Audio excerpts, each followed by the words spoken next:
May mga kumakalat na espekulasyon ngayon na ang susunod na season ng Pinoy Big Brother ay babalik na sa regular format matapos ang ilang season na may collaboration concept. Marami ang nagtatanong kung tuluyan na nga bang magpapaalam muna ang collab edition na naging tampok nitong mga nakaraang taon. Matatanda ang nagkaroon ng partnership setup kung saan ipinalalabas ang programa hindi lamang sa mga kapamilya platform kundi pati na sa partnership program.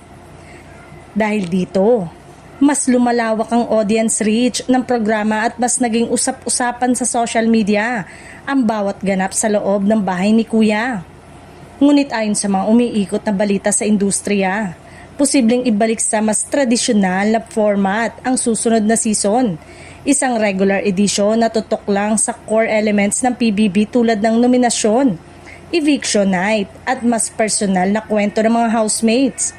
May mga nagsasabing kung sakaling mangyari ito sa mga sariling platform na lamang ng ABS-CBN ipapalabas ang programa, kabilang ang Kapamilya Channel at iba pang digital platform ng network.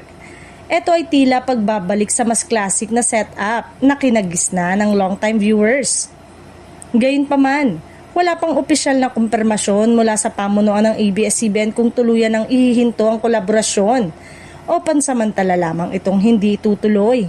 Hanggat walang pahayag, mananatili muna itong haka-haka. Sa ngayon, maraming fans ang naghihintay kung ano ang magiging direksyon ng susunod na season, collab man o regular edition. Isang bagay ang sigurado, patuloy pa ring inaabangan ng publiko ang bawat pagbubukas ng bahay ni Kuya.